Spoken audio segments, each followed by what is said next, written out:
Hello, everyone, and welcome to this latest live episode of Vox Vomitus.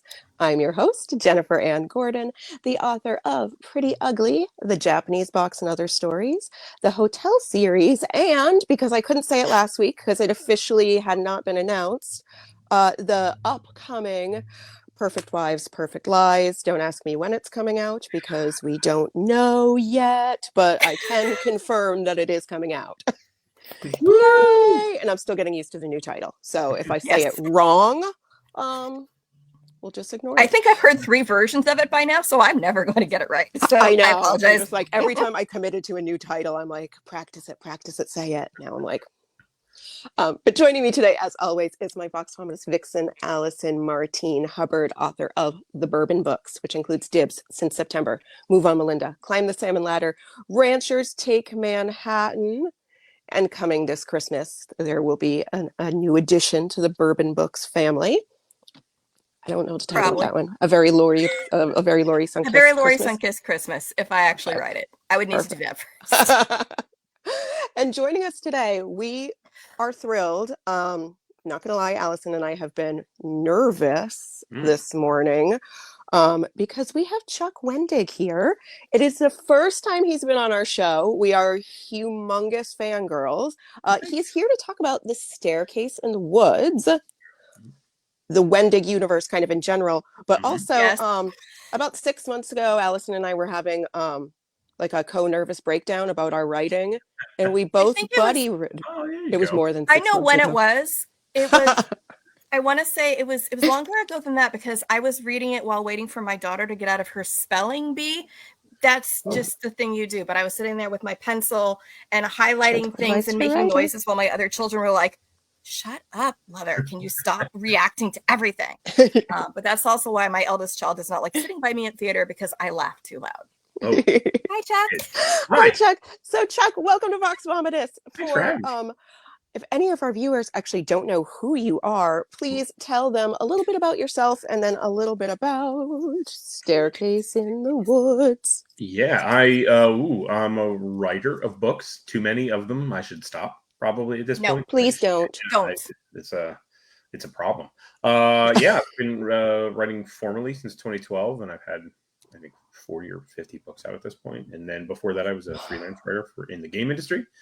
And then Staircase in the Woods is the newest one, and it's I always try to keep it spoiler light, so I just kind of go with the description that the book goes with, which is that's enough. 5 kids go camping in the woods in the 90s, and only 4 of them come back after they discover a mysterious staircase in the woods, and one of them climbs up it, jumps off, and disappears. So now in the modern day, they find a second staircase. Bum, bum, bum. I was like, we can't say more than that. We can't say more than that. We could, I know. And we always try during our discussions to also be very spoiler light. Yeah. Yes. We never spoil. We can also talk spoilery stuff. We'll just warn everybody. Yeah. Like we're telling you the end. No. Yeah. No. Well, and Jennifer was very clear. So just to clarify, you've written that many books in what? I can't math. That's like only like 13 years. Yeah. I only started reading you a couple years ago and got blown away by Wanderers and Wayward, which is my favorite duology ever. It's in my favorite books ever. It's the one I'm always telling people, if you want to try audio, go here with it because it has my 2 favorite narrators ever. And I've already told Jennifer she needs Exie Sands to be one. Exie, she's on my list. Yeah, Exie's one of the. I love her. Total. Yeah, I love the whole thing. But Jennifer's like, focus here, which means that's why I'm not currently eating an apple in honor of Black River. But also, I have a bad habit of eating on this show as like props, and then I'm just sitting there eating a Pop-Tart because CJ's book mentioned a Pop-Tart. It's like, stop it. Did you know they have Pop-Tart ice cream sandwiches out right now? What? And they're like, it's like an ice cream. Country has a diabetes problem. Yeah, and then it's like actually got like Pop-Tart goo in the Pop-Tarts, but then ice cream, and then another Pop-Tart. Okay, do they come in different flavors? Because I'm like thinking what flavor goes with which one, and like, my favorite is brown sugar like cinnamon. Strawberry, so there's like 2 strawberry Pop-Tarts, and then like either a strawberry or vanilla ice cream, and I think they have a chocolate one. I don't know if they. I don't know why this is making me hungry because that sounds awful, but no, really I would eat good. Yeah, I mean it sounds bad, but like good bad. Bad for you. Yeah, I should have brought an apple. Yeah. Because we like to have props. We like to have props. I did try to find on the show. I do have some doll houses in my house, and I tried to rip a staircase out of one of the doll houses. Story things. I know. Mine my husband was like, "What are you doing?" All he could hear was like things crashing. I'm like, it's attached. Yeah. It's like, yeah, it's attached. Give me a hammer. But yeah, this is just, I'm like late to the Wendig party. And I think this may have been the second thing I had read, which talks about some of the stuff you'd read before and some of the stuff you'd worked on after, including the ones I'd done. But reading this saved I mean, she says it, we had a nervous breakdown. I'm constantly having nervous breakdowns, but this one helped so much because it's a craft book without ever being a craft book, which is the kind I like best. Yeah. Thank you. I think we as writers, like there's so many craft books out there and all of them are wildly different. But this one I felt like spoke to what it was really like to be a writer. Oh, good. Thank you. And not so much, this is how to do it. This is the one and only way. Yeah. And I really, really appreciated how honest you were about imposter syndrome and dealing with the neuroses of being a writer. Honest. If you can't be honest about that stuff, why even write that? Like I think too many craft books, they're either too dogmatic, right? They like, this is how you do it, as if that's ever a thing. Or they're presenting the sort of ideal version of like a perfect writer. I've just go to my cabin and I write by the lake, and you're like, okay, exactly. Sure. I have to write 2,000 words a day. I do it no matter what. The muse always finds me. Yeah, any writing book that doesn't acknowledge that we're all just goblins in some way, lying to you. Well, and one of the things, so I read this one, and then at other folks' insistence, I read a few others. And one of them I thought was really funny because it was so mechanical and algorithm based on what the perfect book was. And I'm like, I've never heard of this book. So then I went and read The Perfect Book, and I'm like, that was the most mediocre, lackluster thing I've ever read. Yeah. And if anybody's using this as their benchmark, I don't want to follow that. Sorry, my bad, but I'm not gonna. But yeah, it shows the kind of writer you are and able to talk to other writers through this. But having read your work, it's like, yes, I see this on display, including Staircase in the Woods. And you want to talk about neuroses? Let's talk about your cast there. Yeah, they're a mess. They're a hot mess, those people. Which is why I love them. I loved them. I hated them. Yeah. But I loved them. Like, I guess I shouldn't say I hated them. I didn't like them, but I loved them. Like, I would have gone up a scary ass staircase in the woods for them. Yeah. And then held it against them for the rest of my existence. And they would have held it against you, because that's just exactly. Fuck them. And I realized every time one of them did something really annoying, I was like, oh, that kind of reminds me of me. That's fair. Except for one of their voting preferences. That did not remind me of me. That is not me. But yeah. So how did it start? Well, like I have a notes app on my phone, and I've had it there, it's the classic notes app, but I have a specific note file dedicated toward just keeping story ideas. And for the most part, I don't do anything like story ideas. I don't try to write down. I actively ignore them. I like chase them away with a broom. But if they keep sort of showing back up, I'm like, maybe there's something there. So, that was the first item on that notes app list, was like literally the log line for this book is like, these kids go upstairs, one disappears, and then what happens when they find a second staircase. So it was just sort of like, there's staircases around here that are creepy and weird. It just felt like a good sort of spooky hook. And then without getting too spoilery, like what lies beyond the staircase, I was long trying to figure out sort of way to tell a different story, which is really the main thrust of the story. Like the staircase is just a meconism for a much larger sort of thing. It's like a furniture MacGuffin or a structural MacGuffin in many ways. Structural MacGuffin. It is just the port. It's like it's the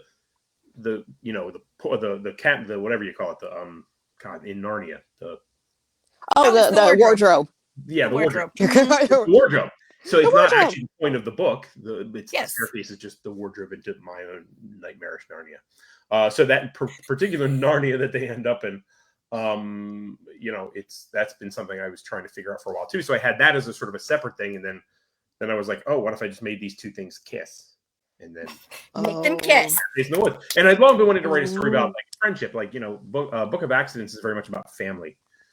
And while there's definitely family stuff going on in this book too, but it's really about like how the family affects these people, these kids, but then what their friendship is like and why the friendship is a refuge and this sort of covenant they form. But then what happens when collective trauma sort of shatters that covenant, and then they're left to not pick up the pieces, as it were, for 20 years, just letting those pieces sit there and rot.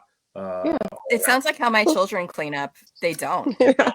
They don't. Just gonna sit there till I step in it. Thanks, guys. I'm such a sucker for the like trope of a bunch of high school friends. Yeah. Something traumatic happens. 20 years later, like I'll read anything that has that. Yeah. Peter Straub. Peter Straub. I know. I think it's because like in your early formative years, you read something like that. When we got traumatized properly, we look for that trauma again and again. Ooh, fictional trauma. Plus, I think it's like when you're at our age at this point, you sort of like look back at high school and you're like, oh, it's kind of real. Like, even though we didn't experience like a horror moment and now we're having a horror context, but didn't we though? Like, oh, there's like weird, crazy stuff that happens in high school, and you're like, oh, like that rippled out and affected me now, and I'm still sort of dealing with the people I know are still dealing with it, and like how you grapple with that. Look, I had to explain to my husband why I was reading for a friend. And they're like, you said you weren't going to keep doing more beta reading. I'm like, look, this is the husband of a friend from band camp years ago. And I'm like, this is who carried me when I was covered in shaving cream to get new shoes. And she gave me her shoes and got me to the nurse's office because someone used menthol and it stung like a mofo. So like I owe her from 1990. Yeah. So yes, I did that from back then, and I'm sure that wasn't really trauma. There were other traumatic things there, but those are the impressions. And yes, I've had friends since then, and college friends and adult friends, but it's a different time, and that forms who you are. Like, those people are part of me in a way that newer friends aren't necessarily, because we didn't live through and get formed together like a Squeezed Out by DNA Fun component. Factory. Yeah, because you have so many firsts with your high school and junior high friends. Like, everything you're experiencing for the first time, you're experiencing with these people who are also experiencing it for the first time. So like, you can go 30 years. Oh gosh, that's horrifying that I just said those words out loud. But then you see them again and you're like, oh my gosh, nothing's do you changed. remember? Yeah. Even though one of mine's like, we just saw each other and she came back she was just visiting family, but she's been living in Hong Kong for the last 20 years. And I'm like, well, she's not Chinese. She's just been working there, but she's Chinese now because she's been there that long. So it's like, you can have a whole other life, but then we get back together and it's like, this is normal. This is how we used to all hang out. No changes, except she can't eat dairy anymore. That's sad. Oh yeah. It happens. It happens. And yeah, again, not trying to be spoilery, but you're Narnia. You're Narnia. Yeah. In No Staircase tumness. in the Woods. There's no Turkish delight involved. No. Though Turkish delight sucks, so maybe it sucks. Maybe this is Turkish delight. I was reading it to I was reading it to my kids, and I found it for sale at Ross. Don't buy food at Ross. I don't know what I was doing. No, that's fair. Yeah. Yeah. They're like, what is this? I'm like, I don't even know. And why is it covered in powdered sugar? What is wrong with Edmund? It's not good. Yeah. So yeah, your Narnia scared the crap out of me. So thank you. And it was such thank you for the trauma. Pleasant surprise that pleasant in the way that I wanted it to be very unpleasant. Whatever was at the top of these stairs. Unpleasant. You didn't disappoint. Good. Yeah. Should we warn people that spoilers are coming? That we just talk about it a little bit? Yeah. I mean, like, even if we talk about it, it's still not going to lessen the experience. Yeah, no. So just everybody be aware, we're about to say things that you may not want to hear. With our mouth words. Mouth holes. Well, and with our mouth holes. Shock. No. So much of this trauma wasn't even what was happening on that side of things, but the trauma that these people had afterwards. Because to think about, hey, something bad happened and they've now just lived with it for all these years and never dealt with it, and how that's festered and become this infected wound in each of their lives. To me, that was like, well, shit, what do I need to examine in my own life? Because I probably have some stuff that's just sitting there and getting worse. Unprocessed trauma and chaos. Does this look infected to you? Like that kind of thing. And you certainly don't want to be in a creepy ass house at the top of these stairs that is a true nightmare land that spans the entire Wendig universe. Like it was and I really wanted to write, like, for a long time I've been trying to figure out how to write a sort of a haunted house that's not a haunted house. Like what if a haunted house was ghosts were not real, but a house over time absorbs the feelings and grief and trauma and love theoretically too, but all the bad stuff goes into a house, and then the house itself goes bad and begins to reflect that back. Like what is that house like? So I wanted to tell a sort of like more almost like a literary haunted, like a literal haunted house. Like the house is itself haunted by the things it has seen, and now it torments anyone who comes into the house. And so that's where I was like, if I make that the thing at the top of the stairs, that's like, that's hell. It's like it's like a weird kind of hell where like there are slight escapes or at least reprieves, but not many. You don't want to be there either. Not many. I know. I'm like, I just loved it so much. I keep getting chills. And the relationships there were so important to where the trauma is coming from and how they interact with each other, and seeing these different for one of them to me was Beast Boy from Teen Titans. I'm not really sure why, but that's just how I'm picturing him. Like cartoon Teen Titans or comic Teen Titans? Teen Titans Go. Yep. My kids. But then the relationship that is what? I said that's what's up. Yeah, no, but that is what's up. But the relationships there between like the little buddy kind of character who would do anything, and then you've got the two who are toxic to each other, and just then the one who's gotten healthy but has he now, just so much of that. The characters usually when you get, and this isn't a slam on any other book, but a lot of times when you get haunted house type stories, the characters are just there to experience the house. These characters are just as messed up as the house is. Thanks to everything. And exploring that, and the jealousy and interaction between like, well, we were supposed to do this together. And I'm just like, that hits so home. And that feeling of like, who's progressing and following their dreams and who isn't, and who let them just kind of go off and is just finding mediocrity and trying to be okay with it. Who left who behind? Who left who behind? And at what point are you finally going to be honest with these people and let them into like the hell that's going on in your head? That's really the key. Oh my gosh, because like, how can you like they're in this situation together ish until they're not, but they have to depend on each other and they have to let each other in, and when they finally all do, it's like it's really well earned. Thank you. I loved it. And these are characters who sort of grew up at a time when like therapy was not a thing as much, right? I mean, it's like now I think we're allowed to be a little more like open and honest with ourselves and with other people, just because we live in a therapized environment for a better world. We're allowed, like, it's not weird to be like, I have a therapist. No one's like, ooh, what the hell's wrong with you? You're like, yeah, of course you do, because the world is a mess and everybody's a mess. But like that Gen X thing, like everyone's like, no, stuff it down and get on your bike and go ride around. And as adults, I remember like, because like, so I'm Gen X, at like being like 18, 19 and going to therapy for the first time, and then like being like, you need medication, and I was like, I do not. And now I'm like, you say, yeah. What? Why did I say no to that? Yeah. Totally. And for even parents, like I would say in that regard, I was fortunate because my parents took a look at me in upper elementary and are like, well, I don't know what to do with this, and threw me at a therapist. And it was sort of helpful till I learned that if I just told her what she wanted to hear, I didn't have to go anymore. But I was also never given any of the drugs, which I don't know if I needed back then. Other people I know did, and commented that how different things would have been had they been offered other sources of dealing with things rather than locking themselves into the room, listening to The Cure and wearing all black, and not throwing anybody under the bus. But some people might say like, that also works. No, could be, but no.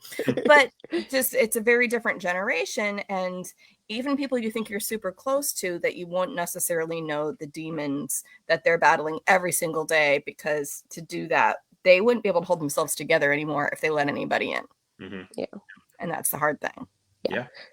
But now we just shake our bottles of Lexapro at each other and go like, well, what you got? Oh, I'm on this. What's your dosage? You want to trade? It's very different. For better or for worse, because, there was a time I may have tried one of my children's medications for something I probably don't have. It was kind of interesting. I don't think I should take that again. But it was just a sample. It was a free sample. And it was like, it wasn't a free sample. I paid for it. But going, how would this help? Do I have ADHD? I might have ADHD. I don't know if I have ADHD, but that medication did not help. It's a fun recreational thing. I do not do anymore either. I was taking it for focus. And I'm better off with this, which I will probably explode from drinking, because that's probably not better. But man. It's not a Panera lemonade that will kill me. Oh, that'll Panera lemonade. So Chuck, you said you've written 40 or 50 since.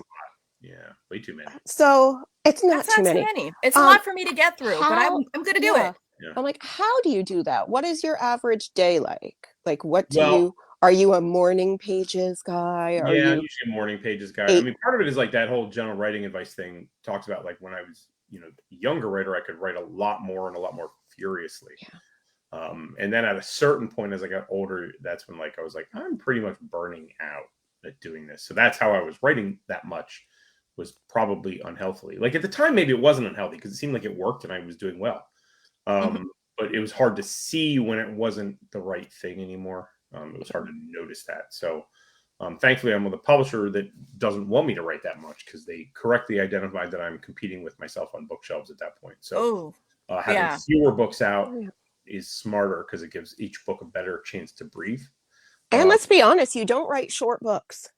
No, Staircase is actually the shortest in a while. Comparatively, it's short. Comparatively, on my shelf, it's much smaller than Black River Orchard and much smaller than Book of Accidents. Yeah. Well, and Wanderers don't even get started on. Yeah, Wanderers and Wayward, the two of them together are just a huge, huge thing. And I think both of them are ones where it took me weeks to get through, and I listen a lot just because of how much it is, not because of any other thing. I don't even know what page count would be on that, because I was just doing this and it was. I don't know the page count. They're each 280,000 words. Yeah, that's more than most of us are told we are allowed to write. I wasn't. I did not expect to be able to write that much. My editor for when I was writing Wanderers, I was about a week away from deadline, and I was like, not anywhere. I think it was about 180,000 at that point. And I contacted her. I'm like, listen, I'm still going to hit deadline. I've got like a way. I'm going to do like a TV show between seasons. We'll do like a time jump. I'm going to do a time jump, and I'm going to get the ending. I'm going to get the book to you. And she's like, please don't do any of that. That sounds like a horrible idea. And then just get me the book. Just write as much as you need to and get me the book when it's done. And I was like, well, that's how I know she's been taken hostage, because I've never had an editor tell me that before. Right. Are you okay? Blink twice. Blink twice. I'll come for you. Is this like Taken? Do I need to have You're going to morph into John Wick. Exactly. But she meant it. And so I ended up writing another 100,000 words on that book. And then that's how it stayed. They were just like, yeah, this is what the book needs to be. But now they're definitely more like, please don't write books that big. Paper is expensive now. Well, that was part of it. And for people, it's different. I was going to say, well, you've earned it. Because by that point, these were books later in your career comparatively. You weren't on your third or fourth book. They knew that these books will sell. So even if the paper cost goes up, charge a little more, people will buy them. They're going to be like, oh, this one's a little, because honestly, I'm not saying we're going to buy books by weight, but I don't mind paying more for a book that I'm going to take more time reading versus a book where I'm like, oh, this is a novella. Why does it cost as much as the book over there that could be 5 novellas shoved together? People have really they responded better to wanting to buy big books. They feel that they are a value. So they seek large books out. Better for worse. I don't know if that's still true, but because novellas are certainly having a pretty good moment. But they're having a great moment. I know, like with like my Audible credit, my precious 1 Audible credit per month. I make sure I use that on a long audiobook. Yeah. So I'm like, look, I want it to be at least 15 hours. Like, and that's totally fair. And I know that as someone who romances generally aren't as long, I'm like, I wish there was a way to like prorate a credit or be like, this uses this much or whatnot, because for shorter books, it's really hard to compete when you're like, I'm competing against a book that's 2 or 3 times longer and bang for your buck. I wouldn't blame anybody for going, well, why would I buy that when I'm going to be done with it and I don't have another credit for a month? Because that, like, one, you're watching for it to load, like, where's my credit? And then you start getting itchy. Which is why I have a library app too, because otherwise I would not function. But seriously, like this book you even said about burnout, I had it underlined. It was page 43. Burnout is real, which is, I don't think that was the first place I underlined, but this was one where I was laughing through it, and I was pretty sure I wasn't supposed to be laughing at a craft book, but the advice was, no, because I will be I'll be honest, but I may not be fully transparent. Like, I'm Scotch tape. You can mostly see through me, but maybe kind of like a dirty shower glass there. Grimy, opaque.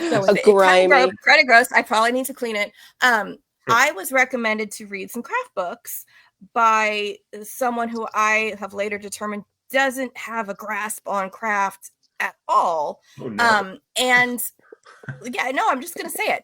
And because of it, I'm the kind of person who, how I learn is I watch and I absorb. I have been an avid reader since I was reading books that were not appropriate for my age. And when you read enough of these things, you intuit how things work, and you don't necessarily need. And most of the craft books tell you things that you're like, yes, thank you, I understand this. Did you write it in crayon for the 5-year-old? Because anybody who's read, and maybe it's for some people, they read it, but they don't have the ability to break it down themselves and reapply it back. They're just not reading mindfully, I think, is what they are. Yeah. Reading mindfully makes you a better writer, but some people just read for the entertainment and don't absorb. And that's fine. Anything. Yeah. Because I think for many years, I was just reading for entertainment. I was just like, I'm just reading. And then I definitely read differently now that I'm writing. Yeah. Books are not as good. It's true. A writer, they're harder to like get into because you're like, hey, wait, I know a book is a great book when I don't have that moment where I'm like thinking about it as a book. When you can turn that off. Yeah. When I turn that off. When you can just be pulled into it. And I know for me, like, because I already kind of had a lot of that and have been writing long enough that those were already things I was working on. And I know I'd been asked like, oh, did you ever take a craft class, or what craft class? I'm like, well, I was taking classes in college, but I got excused from one of them because the teacher was like, there's nothing else I need you to do on this, and kicked me out of the class 3/4 of the way through so she could work on the other students. And then, and this is how you know things are subjective, I took the next class and had to work my ass off to get from a B+ up to the A- because she just did not like how I wrote. And 2 different teachers, same program. But that's, the subjectivity of it. But as far as knowing structurally how to do things, it's like, if things aren't working, it is not because the storytelling is missing or that I don't get these things. What I needed to hear, what was in this stuff. And things like, and I'm just going to kind of go through a couple of things that caught my eye in terms of, and not giving into shame, and do not overfill your cup. All those things are good for like the mental and emotional state, because I would say this is more a therapy book. So we're back on therapy. Like this plus a couple Lexapro. That's what you need. But one of the things, that's one of the things that I loved is talking about how if your process isn't working, change your process. Yeah, it seems obvious, but isn't and wasn't to me. I mean, just it's not obvious because like I think for me, like I'd written a few books and I wrote them in a very specific way at like specific times, and this is what I did, and I'm like, and that works. And that's always worked. And then it just stopped working. And I was like, and you're like, well, shit. Yeah. What happened? What happened? Because I know it works. I know the process and then you works. Just keep banging your head against the wall. You're like, well, it'll work again. It'll work again if I panic. What if I do it harder? Yeah. What if I hate it more? Yeah. What if I hate myself more? Well, then I hate myself more. That's the problem. Hasn't worked yet. Yeah. It's exactly. Has not worked yet. But I remember, and I don't think I'm getting confused with this, but the one that you hit the roadblock on was Wanderers, where I'm like, Wayward was the book. Yeah. Oh, was it Wayward? Okay, so during the pandemic, where it was like, well, that'll screw everybody up. You can't blame yourself for any of that. Nothing in the tank. I was having to write like a post-pandemic book during a pandemic, and I mean, it wasn't even like writer's block in the classic sense. Like I just had nothing. No. It almost felt like I had no. Like I was like narratively, had an organ removed in some capacity. Like I can't attain writing anymore. It was really weird. It was a weird moment. I hope I don't have that. They've already taken my appendix, my gallbladder, my chops, and my adenoids. I don't even know if I have one of whatever that is. You've got a lot think of writers, it's your liver. Yeah, right. I'm just saying what we do. But the idea of being open to rethinking how you're doing things and that you don't have to fall back on the same stuff, and what works for one person isn't like you must do this, or if famous person does this, you must also do this, and being okay with like holding all that loosely and working on it till it works for you, and if it's not working, to reevaluate. And I really appreciated that, because I do feel like there are people who are like, well, what do you do? And it's like, well, I'm happy to share what I do. I'm happy to share what my process is. My process isn't going to be the same for you or for my next book. Like, right. They're always changing. Like I can tell you what I did for this one. I can tell you what I did for the one before. And some of that's going to be a product of the book itself. And some of it's going to be outside influences, because unless you're just writing in a vacuum, which sounds like it would get you clean, I don't know, nothing else is going to be written that way, where you aren't going to have outside influences of, am I trying to query this? What is the editor going to think? Do I have a deadline? Is my agent mad at me for some reason? What is it that I'm working with? What do they think of the last thing I did? What was the problem with that? Once you're writing and there's actual feedback from people who know something about the industry, all bets are off, because then you're like, I'm now reacting instead of creating. And that exactly makes it 8 times harder. Nobody warned me about that. Yeah, it's a different brain process. It is. Yeah. It is, especially because you're trying to give into the muse, be creative, do this because we love it. Because remember, we love it and we love being writers.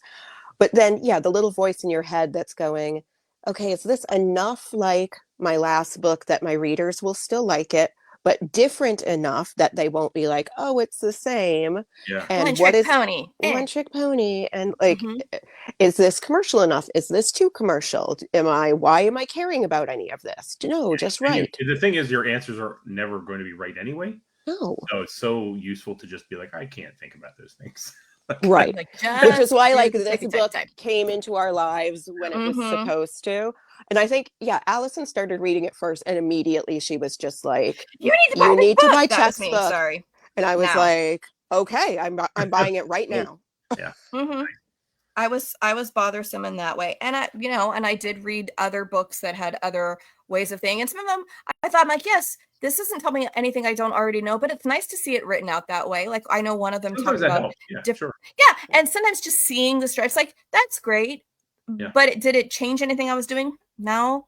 Right. Did it improve my ability to write? Probably not. Much to my chagrin, probably not. You know what makes me a better writer? Continuing to write. Like that's each book. I'm hoping I'm improving on what worked, what didn't. It just the Judge of Writing is very much about how you treat yourself in your writing life, as opposed to the mechanics of there's some mechanical stuff in there, but generally it's more about the writing life than the actual writing itself. Like I have another writing book, which is Damn Fine Story, which is more about structure, and it still sort of follows the whole like, hey, there's a lot of flexibility here, and there is no one way to write a story. But this is definitely about writing life rather than the sort of mechanics and dogmatic fiddly bits of the work. Did you get imposter syndrome while writing a craft book and think to yourself, should I be writing a craft book? Yeah, more and more as I do it, I get that feeling because I'm like, oh, I don't know what I'm doing. Like as I what if like, they find like, out I don't know what I'm doing? Yeah, I write more books and theoretically become more successful. I feel less like I know what I'm doing, and I feel that in a mostly positive way. I like that I don't know what I'm doing because that makes me feel free to be like, hey, either today's writing feels weird or it wasn't working, or like I don't really know how to approach this book. Because if you feel like bedrock assured that you know exactly what you're doing, then when something isn't working, you feel completely shaken by that. Yeah. So to sort of enter into a thing, be like, I don't know what I'm doing, so I'm just gonna like. I love being an imposter. I think it's like the greatest thing in the world because you're like, I'm not supposed to be at this party.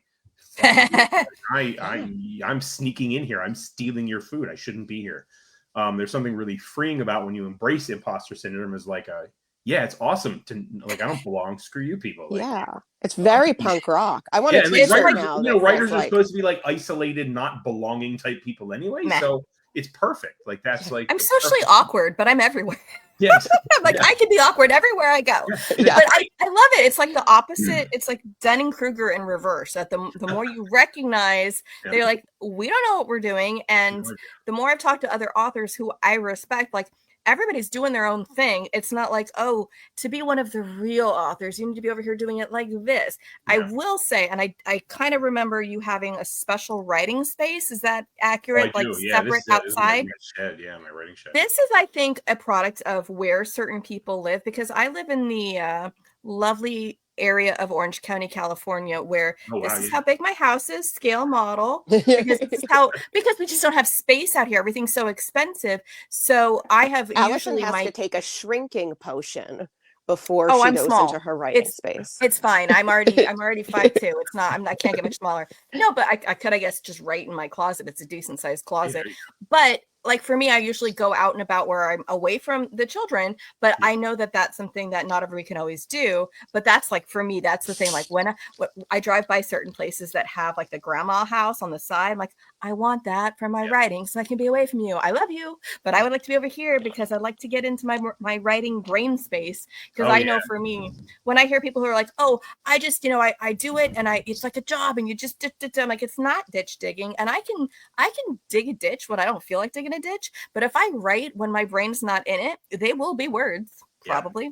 They won't be the words that I want there. And then what have I done? I've wasted my time. I've frustrated myself. I'm gonna have to re-edit that, and I may have gone down a rabbit hole that I didn't want. So it's like, I'd really like to be in kind of the right space, at least adjacent, rather than I don't write in the ditch. Interruption issue. Like, so the nice thing that the shed affords me is theoretically blunting interruptions, because like I have to explain to some people sometimes, like writing, like many things, is a sense of momentum. Like you don't always start off like time to go, wow! Like you build to it and you're like, all right, I'm getting the flow. I know where I'm going with the scene. And then someone's like, hey, can you do this? And you're like, that just like stops it. And you have to like, it's like dry starting an engine again. You're like, okay. And it can be like the stupidest 30-second thing, but it will doesn't matter. Cut the momentum.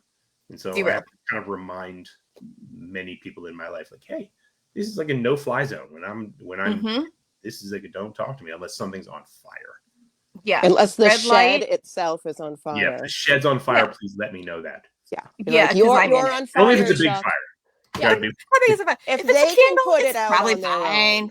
Yeah. They can.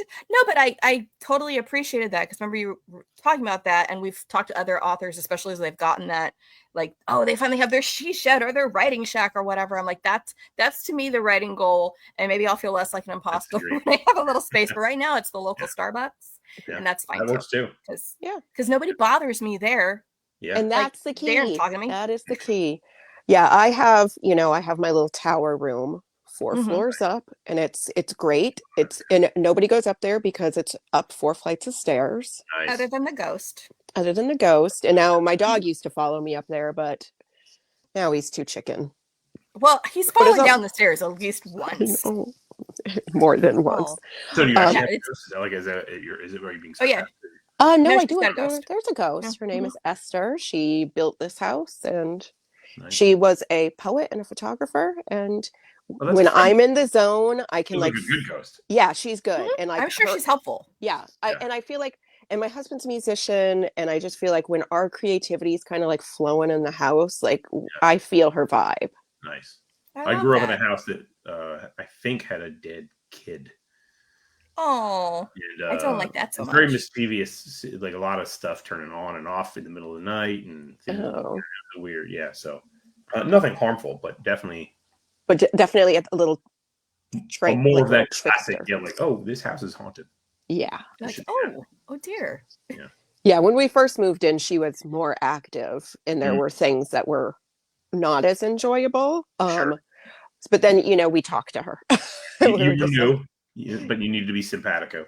Yeah, exactly. And I think, the house was empty for a long time, so she was probably just like, oh no. Who's this? Yeah. They brought a dog with them. The dog. They're loud. Hopefully she likes your dog. Loud. No, I'm sure I she would, does. I would never know if we had a ghost because we have 3 children and 3 cats. So things are always being broken, going missing, and going wrong. So is it a ghost, or is You're already haunted? There's 6 suspects? You're haunted. Yeah, exactly. It's like, yeah. And the last couple things broken were me and then my husband. So we don't even need help on that. It's like, well, there went that. Oh, sorry. Stepped on glass. No fixing that. Nope. That's my fault. That's my fault. So Chuck, can you tell us what you're working on now, when your next We won't tell anybody. We won't tell anybody. I know, tell nobody. I have a 2-book thing that I'm working on now. I'm almost on the first book. Duology? Yeah, duology. The first book is called The Calamities, and the second book is called Chaos Reigns. It's sort of like these demon-blooded individuals sort of unleash something after searching for a mysterious structure in the Midwest. I would like that now, please. Can I have that now? It's a little more, I think it's definitely horror because it's a gross, messy book, but it's also a little more like, fantasy, a little bit Barker Bardugo, kind of like, I don't know if you've ever read Library at Mount Char. Oh God, Scott Hawkins. What a wild book that is. Definitely seek that out. You had me at the word library, so I would probably want to read that anyway. It's like, it's essentially like, what if someone wrote an urban fantasy novel, but as a horror novel? Well, I want that. Yeah. Like that whole, like, I'm special and I have a power and I'm part of this larger supernatural group. But like, what if that was really fucked up and like, not like, yes, go stop the vampire king of Chicago, but like just some really trippy cosmic nightmare horror going on in that book. It's great. He's like a guy who wrote Linux manuals or something, and then was like, I'm gonna write this book, and then he wrote a book, and then he's written anything again. What about Pine Elm and Eudora? Sorry, I had an old computer. Linux, but he's really, it's a great book. Okay, that's gonna go on my list. There's a special edition. I don't know if I have it. Special edition. Yeah, there's a special edition. I love that. Show me that cover again. Midworld Press. This is not the cool. classic cover. This is just the special edition. No, I like that though. That cover with the gold and the things coming out, the steamy nose. So good. Like a neti pot. No, that's not what a neti pot does. I love that Chuck didn't show any of his books, but he's showing other people's books. We have the books. I love that. You just need to show them because we got those. No, but I mean, I was going to ask, and so I don't know if you saw, I had tagged you on one of the social medias and I called you creative superstar or something ridiculous like that, or mastermind. Because I don't know how to describe you, because everything I've read has fallen in speculative, but I would not call like Wanderers and Wayward. To me, that's not horror. What did you call them? I mean, we do just say it's the Chuck shelf, and you don't need a category. But did they say this is horror? This is what? Like I most of my books abstractly I write as horror, in the sense that like I'm freaked out or anxious about something, and I want to write about it. With my earlier series, like my first series, the Miriam Black books, like they didn't publish them as horror, but I wrote horror crime novels. Got it. Zeros and Invasive are, one, yes, technically like a thriller, but also it features hordes of ants that rip your skin off. So like that to me was like, it's like it's not a horror novel, but to me it's a horror novel. Zeros is about artificial intelligence inhabiting people's meat. Like it's a gross body horror, sort of like intrusion of artificial intelligence. And so Wanderers, right, but with a little bit of sci-fi there whenever you get into like the nanotech. So Wanderers and Wayward, I mean, Wayward probably cleaves a little more sci-fi than Wanderers does directly, but they're both like that sci-fi horror vibe. Like, you know, Wanderers has a like, what if the stand were not supernatural in any way? Yep. What if it were driven by, you know, nightmare Christofascism and technocracy, and also artificial intelligence, and also climate change, and also pandemic. Things that scare me. All the terrible, all the things that are happening in our world right and people are exploding. Like, to me, I'm writing something to be horror, even though it's not like maybe classic horror. But then, like, once you sort of leave that, and then like Book of Accidents, Black River Orchard, Staircase are like a trio for me that are more classically horror novels. Not really sci-fi, not really fantasy, just kind of straight up horror. And then these next ones are kind of a little more fantasy horror than they are just pure horror. Is it just because when we get into demons that becomes fantasy? Like, sometimes I feel like it's one little thing that pushes you just a little bit off one than another. Who knows? Yeah, I think it's also like the perspective of the characters themselves. If they are just poor humans lost to the cosmic uncertainty of things, that's a little more horror. But these are characters who are a little more tied to the supernatural world in which they inhabit. But what's happening to them is still horrific, and they're experiencing a horror novel just from their own perspective. So, and it definitely gets a little more into like sort of demonic hierarchies and summoning, like all the grungy, creepy demon stuff. That does sort of paint it over with what to me is like a vibe of like occult fantasy stuff as much as it is horror. I am excited for that. That. I know you're still actively writing it, but is there a date that you? Oh, I think. Like, I already passed it. Oops. I know, the deadline was last month. I think it's next August. I think, if I remember correctly. So like late August, just almost into Labor Day, if I remember. Just in time for my birthday again. There you go. Jennifer's like, where are all my books? It's all for you. She's a Leo. It is all I'm a Leo. I'm like, I knew it this whole time. Oh, and before we end, I am just going to do a quick shout out to my other Leo, Roman, my husband. It's his birthday today, and happy birthday, Roman! He will be editing this, so he will be able to hear. He's our producer. So hello, Roman. So hello, Roman. Happy birthday. Hi, Roman. Happy birthday. Thank you. Make us look good, Roman. Yeah, can you fix this for years? How much you can do? He's like, well. He's like, I can't fix the sound of your voice, Jennifer. Well, or mine. It is what it is. But it's been so amazing having you. It's literally been like, this is awesome. We've wanted to have you on the show for a long time. Years, literally years. And like, I know I think as soon as I was done with the first book, but I was scared. Oh, no scare. Yeah, I'll come on again. Whatever you want. Yes, I know. Now you're going to have to be one of our repeat guests, so then you can work your way up to getting our imaginary like Saturday Night Live 5-Timers Club jacket. That's right. Yes, we don't have that. We don't have it, but we do say. By the time I get there, I'll believe you have one. You'll have. Yeah, we've talked about our inability to manage merch. I'm like, I don't know how to do silkscreen. Hell. We don't need to do that. Make somebody else do it. Outsource. So thank you so much, Chuck, for being here. Everybody, Staircase in the Woods. Creepiest Narnia there is. If you're having a panic attack. Creative panic attacks.